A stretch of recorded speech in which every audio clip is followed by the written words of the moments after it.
আমাদের জীবন যেন প্রতিযোগিতাময়। ধন সম্পদের প্রতিযোগিতা, টাকা পয়সার প্রতিযোগিতা, বাড়ি গাড়ির প্রতিযোগিতা। আমরা প্রতিযোগিতা করি একে অন্যকে ছাপিয়ে যাওয়ার, একে অন্যের চেয়ে বড় হওয়ার, একে অন্যের চেয়ে উঁচুতে যাওয়ার। অমুকের ছেলে পরীক্ষায় প্রথম হয়েছে, আমার ছেলে কেন হতে পারল না, এই নিয়ে আমাদের ভাবনার শেষ নেই। অমুকের মেয়ে সঙ্গীত প্রতিযোগিতায় সেরা পুরস্কার জিতেছে, আমার মেয়ে কেন বাছাই পর্ব থেকেই ছিটকে পড়ল, সেটা নিয়ে ভাবতে ভাবতে আমাদের রাতের ঘুম হারাম করে ফেলি। মোদ্দা কথা, আমরা একটা র্যাট রেসের মধ্যে জীবন অতিবাহিত করি। র্যাট রেসের আক্ষরিক অর্থ ইঁদুর দৌড়, কিন্তু প্রায়োগিক অর্থে র্যাট রেস বলতে বোঝায় বেশি বেশি সম্পদ এবং ক্ষমতা লাভের প্রতিযোগিতা। নিজেদের জীবনের দিকে তাকালে আমরা অবাক বিস্ময়ে লক্ষ্য করব যে আমাদের জীবনটা কোনো না কোনোভাবেই এই র্যাট রেসের আওতায় পড়ে গেছে। আমাদের টাকা চাই, অনেক টাকা। সেই টাকার পেছনে আমরা অবিরাম ছুটে চলি। আমাদের জীবনের লক্ষ্য ও উদ্দেশ্যই হলো এই টাকা। আমি বিসিএস ক্যাডার কেন হব? কারণ আমার একটা সরকারি চাকরি চাই। সরকারি চাকরি হলে আমি ধরে নিতে পারি যে আমার জীবনের নিরাপত্তা অনেকটাই নিশ্চিত হয়ে গেছে। ভালো স্কেলের স্যালারি, ভালো সুযোগ সুবিধা পাওয়া যাবে, অফিসের গাড়ি পাওয়া যাবে, নসিবে থাকলে একটা বাড়িও জুটে যেতে পারে। পড়াশোনা নিয়ে আমি বেশ তৎপর, কারণ আমাকে বিসিএস ক্যাডার হতে হবে। আমার কাছে বিসিএস ক্যাডার মানেই জীবন, জীবন মানেই ক্যাডার হওয়া। জীবনের এই যে প্রবণতা, এটা হলো এক ধরনের র্যাট রেস। আবার চাকরি হয়ে গেলে আমার পেরেশানি থাকে প্রমোশন নিয়ে। আমার সাথে কাজ করা সেলিম সাহেব আমার চোখের সামনে দিয়েই তরতর করে প্রমোশন পেয়ে এগিয়ে যাচ্ছে, কিন্তু আমি যেখানে ছিলাম ওখানেই ঠায় দাঁড়িয়ে আছি। ব্যাপারটা আমি ঠিক মেনে নিতে পারি না। আমাকেও প্রমোশন পেতে হবে, সেলিম সাহেবের মতো আমাকেও তরতর করে উপরে উঠতে হবে। এই ওপরে ওঠার জন্য যত ধরনের কাজ করা লাগে তা করতে আমি প্রস্তুত। বসের যত ধরনের তোষামোদি মোসাহেবি করা লাগে করব, ঘুষ দিতে হয় দেব। তার বিনিময়ে আমার শুধু প্রমোশন চাই। একবার যদি প্রমোশনটা পেয়ে যাই, তাহলে এতদিন ধরে আমাকে টিটকিরি করা অধস্তন লোকগুলোকে একবার দেখেই ছাড়ব।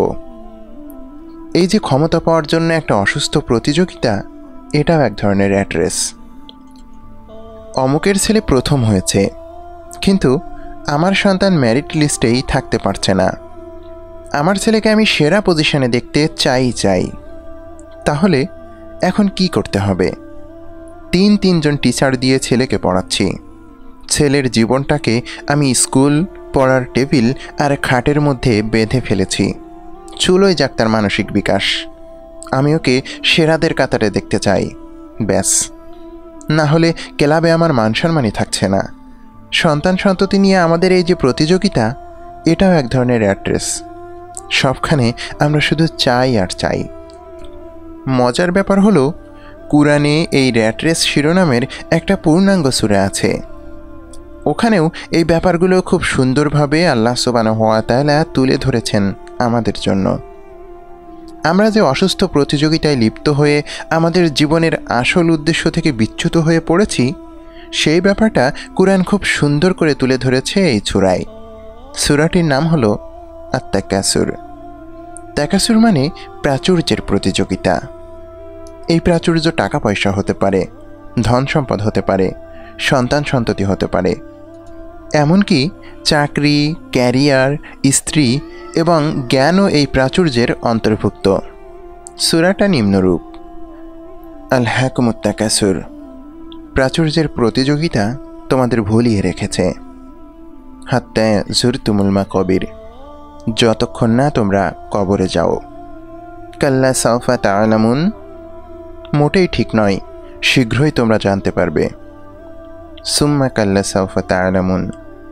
আবার বলি, মোটেই ঠিক নয়, তোমরা তো শীঘ্রই জানতে পারবে। কাল্লা লাউ তা'লামুনা ইলমাল ইয়াকিন। কখনোই নয়, যদি তোমরা নিশ্চিত জানতে পারতে। লা তারাউন্নাল জাহিম। তোমরা অবশ্যই জাহান্নাম প্রত্যক্ষ করবে। সুম্মা লাতারাউন্নাহা আইনাল ইয়াকিন। আবার বলি, তোমরা অবশ্যই দিব্য দৃষ্টিতে জাহান্নাম প্রত্যক্ষ করবে। সুম্মা লাতুসআলুন্না ইয়াউমাইযিন আনিন নাঈম।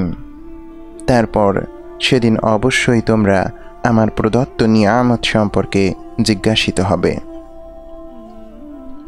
শুরুতেই খেয়াল করি, আল্লাহ সুবহানাহু ওয়া তাআলা বলছেন প্রাচুর্যের প্রতিযোগিতা তোমাদের ভুলিয়ে রেখেছে। প্রাচুর্য মানে কি? ধন সম্পদ, টাকা পয়সা, স্ত্রী সন্তান সন্ততি, ক্ষমতা ইত্যাদি। এগুলো আমাদের ভুলিয়ে রেখেছে, গাফিল করে রেখেছে। কি থেকে? আখিরাত থেকে। আমাদের অনন্ত ঠিকানা, আমাদের জন্য অন্য একটা জগৎ অপেক্ষা করছে এবং সেখানে জবাবদিহিতার একটি মঞ্চ অপেক্ষা করে আছে। এই বোধ থেকে প্রাচুর্য আমাদের দূরে সরিয়ে রেখেছে, ভুলিয়ে রেখেছে। এই আয়াতের শুরুতেই আলহাকুম শব্দটা আছে। মুফাসসিরগণ এই আলহাকুম শব্দের অর্থ করেছেন এমন নগণ্য জিনিস নিয়ে পড়ে থাকা যা দামি কোনো জিনিসের ব্যাপারে ভুলিয়ে রাখে। অর্থাৎ আলহাকুম হলো দামি জিনিস ফেলে রেখে নগণ্য তুচ্ছ জিনিসের পেছনে ছুটে বেড়ানো। আমাদের জন্য আখিরাত হলো দামি জিনিস, দামি জায়গা। জান্নাত হলো আমাদের পরম আরাধ্য স্বপ্ন। সেই পরম আরাধ্য স্বপ্নকে ভুলে আমরা দুনিয়ার পেছনে দুর্নিবার ছুটে চলি। দুনিয়ার পেছনে ছুটতে ছুটতে আখিরাতকে আমরা বেমালুম ভুলে যাই। প্রাচুর্য আমাদের এমন অন্ধ আর বধির বানিয়ে রাখে যে আমরা দামি জিনিসটিকে অন্তর্চক্ষু দিয়ে দেখতে পাই না। পরের আয়াতেই আল্লাহ সুবহানাহু ওয়া তাআলা বলছেন, যতক্ষণ না তোমরা কবরে যাও। খুবই সাংঘাতিক অথচ নিরেট বাস্তব একটি কথা। দুনিয়ার পেছনে নিরন্তর ছুটতে ছুটতে একদিন আমাদের সাক্ষাৎ হয় মৃত্যুর। মালাকুল মাউত এসে আমাদের রুহটাকে দেহপিঞ্জর থেকে বের করে নিয়ে যায়। সাথে সাথে দুনিয়ার সঙ্গে আমাদের সমস্ত সম্পর্ক ছিন্ন হয়ে পড়ে। আমরা হয়ে পড়ি অন্য জগতের বাসিন্দা। আমরা তখন অবাক বিস্ময়ে লক্ষ্য করি, সেই ভিন্ন জগতে দুনিয়ার কোনো ক্ষমতা কাজ করে না। সেই জগতে আমার কোনো প্রভাব নেই, কোনো ক্ষমতা খাটানোর সুযোগ নেই। দুনিয়ার যে ব্যাংক ব্যালেন্স, সম্পদের পাহাড় আমি গড়ে গিয়েছি, সেসবের কোনো মূল্যই ওখানে নেই। প্রাচুর্য লাভের নেশা যে আমাকে মৃত্যু অবধি নেশাগ্রস্ত করে রাখে, সেই বাস্তবতার কথা তুলে ধরেই আল্লাহ সুবহানাহু ওয়া তাআলা বলছেন, কবরে যাওয়ার আগ পর্যন্ত এই প্রাচুর্যের নেশা থেকে আমি বের হতে পারি না। তৃতীয় আয়াতে আল্লাহ সুবহানাহু ওয়া তাআলা বলেছেন, মোটেই ঠিক নয়, শীঘ্রই তোমরা জানবে। আল্লাহ সুবহানাহু ওয়া তাআলা আমাদের জানাচ্ছেন, আমরা যে দুনিয়ার পেছনে ছুটতে ছুটতে হয়রান হয়ে যাচ্ছি, ক্লান্ত হয়ে পড়ছি, সেটা একটা মরীচিকা মাত্র। এই দুনিয়ার মোহ আর মায়ার পেছনে অবিরাম ছুটে চলা যে আমাদের কোনো কাজে আসবে না, তা আমরা খুব শীঘ্রই টের পাব।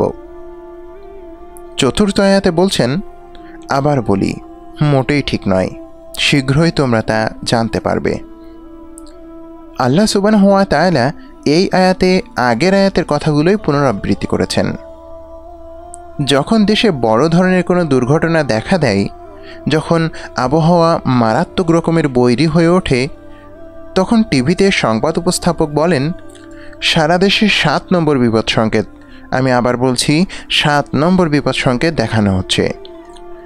7 নম্বর বিপদ সংকেত কথাটা দুইবার উচ্চারণ করে উপস্থাপক আমাদের আসন্ন বিপদের মাত্রা উপলব্ধি করানোর চেষ্টা করেন।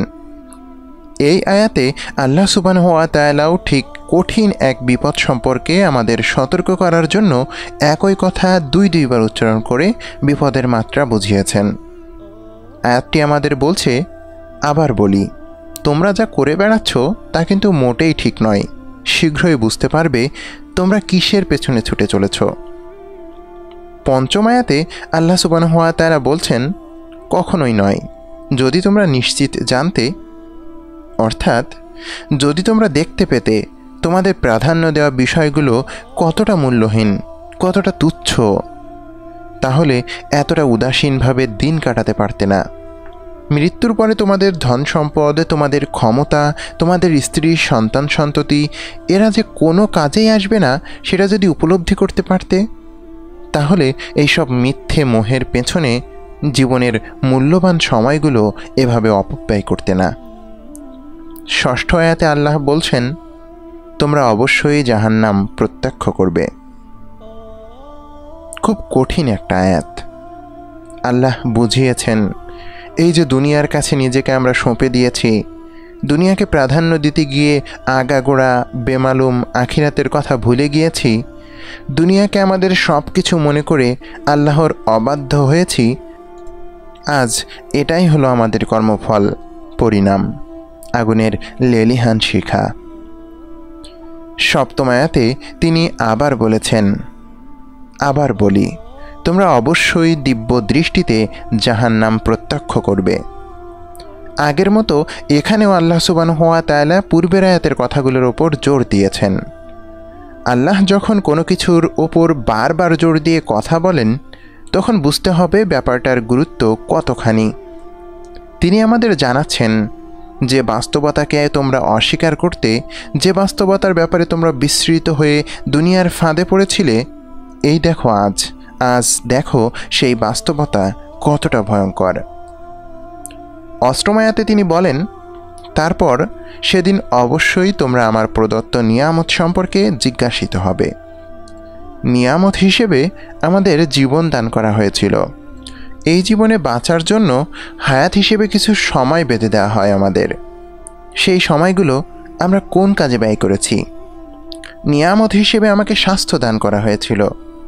সেই স্বাস্থ্য, সেই সুঠাম দেহ নিয়ে আমি কত ওয়াক্ত সালাত আদায় করেছি, কত রাত আমি তাহাজ্জুদে দাঁড়িয়েছি।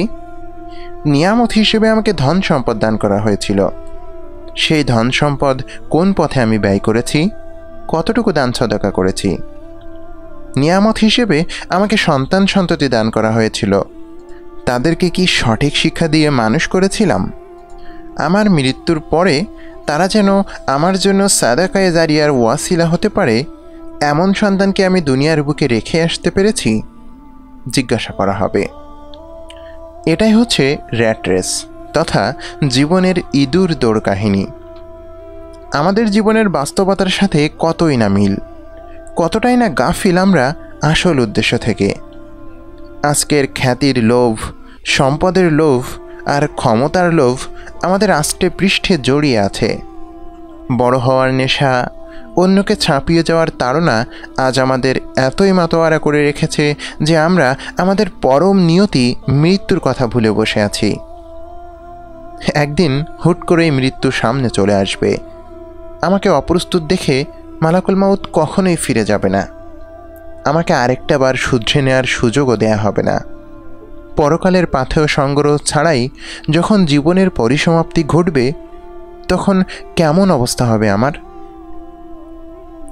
আমি আফসোস করব, আমার সামনে দিয়ে কত লোক হেঁটে হেঁটে জান্নাতে চলে যাচ্ছে। এরা তো তারাই, দুনিয়ায় যাদের সবসময় আখিরাত নিয়ে ভাবতে দেখেছিলাম। জীবনে এরা ছিল সৎ, সত্যবাদী, আমলদার। মসজিদের সাথে তাদের ছিল আত্মার বন্ধন। রমাদান মাসগুলোতে তারা হয়ে উঠত অন্য মানুষ। তারা কখনো কাউকে কষ্ট দিয়ে কথা বলতো না, উচ্চস্বরে কথা বলতো না। বিনয়ের সর্বোচ্চ মাত্রা দেখা যেত তাদের আচরণে। তারাই আজ মহাপুরস্কার প্রাপ্ত। আর আমি ছিলাম উদ্ধত আর বেখেয়াল। আখিরাত নিয়ে আমি না কখনো ভাবতাম, না আখিরাতের জন্য কোনো আমল করতাম। রমাদান মাসগুলো কতই না হেলাফেলায় কাটিয়েছি আমি। আমার সহকর্মী, আমার সহপাঠী, আমার প্রতিবেশী আজ আমার সামনে দিয়ে জান্নাতে চলে যাচ্ছে, আর আমার ভাগ্যে জুটল জাহান্নাম। এমন পরিস্থিতির মুখোমুখি হয়ে আমি বলবো, হায়, আমি যদি পরকালের জন্য কিছু করতাম। সূরা ফাজর আয়াত 24। আমলনামা হাতে পাওয়ার পরে আমি তাতে চোখ বুলালাম। কোথাও কোনো ভালো আমল দেখতে পাচ্ছি না। সবখানে কেবল আমার পাপ আর পাপ। অশ্লীল ভিডিও, আর অশ্লীল জিনিস দেখতে দেখতে যত রাত পার করেছি তার সব হিসেবই দেখছি এখানে সবিস্তারে লেখা আছে। ক্যাম্পাসের যে কয়টা মেয়ের দিকে কুনজরে তাকাতাম তার হিসেবও দেখছি উঠে এসেছে এখানে। ইয়া আল্লাহ, অপবাদ দিয়ে প্রতিবেশী যে মেয়েটার বিয়ে আটকে দিয়েছিলাম সে হিসাবটাও দেখছি বাদ পড়েনি। আমি তখন আফসোসের সুরে বলবো, হাই, আজ আমাকে যদি আমার আমল নেওয়া না দেয়া হতো। সূরা হাক্কা আয়াত 25। দুনিয়ায় যাদের ফাঁদে পড়ে আখিরাত সম্পর্কে বিস্মৃত হয়েছিলাম তাদের নামগুলোও সেদিন আমার সামনে উপস্থাপন করা হবে। যে বন্ধুটার প্রলোভনে পড়ে ইন্টারনেটের নিষিদ্ধ সাইটে ঢুঁ মেরেছিলাম, যার প্ররোচনায় অমুক তমুককে উত্ত্যক্ত করেছিলাম, যাদের সাথে সিনেমা কনসার্ট দেখতে গিয়েছিলাম, তাদের সকলের নাম সেদিন আমাকে দেখানো হবে। আমি অবাক হব আর বলবো, হাই, আমি যদি তাকে বন্ধুরূপে গ্রহণ না করতাম। সূরা ফুরকান আয়াত 28। জীবনের এই ইঁদুর দৌড় খেলায় আমি মত্ত হয়ে আছি। সেই খেলায় জিতে যাওয়ার জন্য জীবন আমাকে যেভাবেই নাচাক আমি সেভাবেই নাচতে প্রস্তুত। আমি জানি না আগামীকাল সকালে ঘুম থেকে জাগতে পারবো কিনা, তবু আমার চৈতন্য ফেরে না, একদণ্ড ভাবার ফুরসত পাই না। যদি এক্ষুনি আমার মৃত্যু হয়, যদি এখনই ঢলে পড়ি রাস্তায়, যদি প্রাণবায়ু এক্ষুনি বেরিয়ে যায় আমার শরীর থেকে, আমাকে কি অসহায় হয়ে আফসোস করে বলতে হবে, হায়, আমি যদি পরকালের জন্য কিছু করতাম।